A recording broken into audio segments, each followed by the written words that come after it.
प्यारे बच्चों, हिंदी की क्लास में आपका स्वागत है। चलिए पढ़ाई शुरू करते हैं। पहले ये समझ लेते हैं कि छंद कहते किसको हैं। छंद का अर्थ होता है बंधन।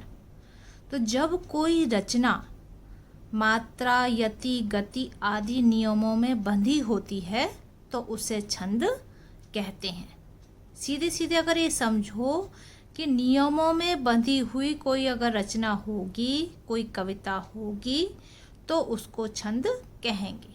छंद के 6 अंग होते हैं: चरण, वर्ण, मात्रा, यति, गति और तुक। छंद की जो पंक्ति होती है उसको चरण या पाद कहते हैं। छंदों में प्रायः 4 चरण होते हैं, लेकिन कुछ छंदों में 6 चरण भी होते हैं।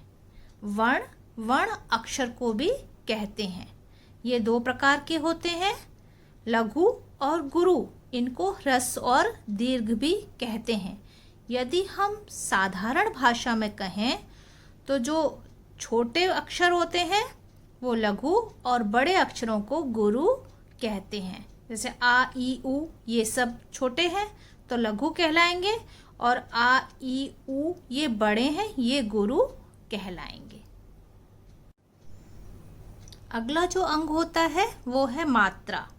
मात्रा क्या होती है? किसी वर्ण को, मतलब किसी अक्षर को उच्चारण करने में, मतलब बोलने में जो समय लगता है उसे मात्रा कहते हैं। जो लघु वर्ण होते हैं, जो मतलब छोटे अक्षर होते हैं, उनमें कम समय लगता है और उनकी मात्रा होती है 1, और इसको इस तरह से लगाया जाता है।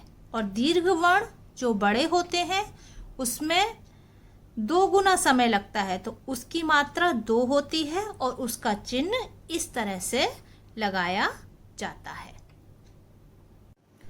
छंदों को पढ़ते समय कई स्थानों पर विराम लेना होता है, मतलब रुकना होता है, उसे यति कहते हैं।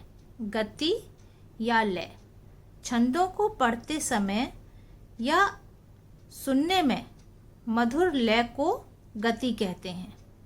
जब हम छंद पढ़ते हैं तो जो सुनने में बड़ा मधुर लगता है, एक लय होती है, उसको ही गति कहते हैं। तुक। कविता के चरण के अंत में जब हम एक समान अक्षरों का या वर्णों का प्रयोग करते हैं तो उसको तुक कहते हैं। तुम लोगों ने देखा भी होगा कि अंत में शब्द एक से होते हैं तो उनको ही तुक कहते हैं। आशा है बच्चों आप लोगों को बहुत अच्छी तरह से समझ में आ गया होगा। यदि आपको कुछ पूछना हो तो आप मुझे कमेंट करके पूछ सकते हैं।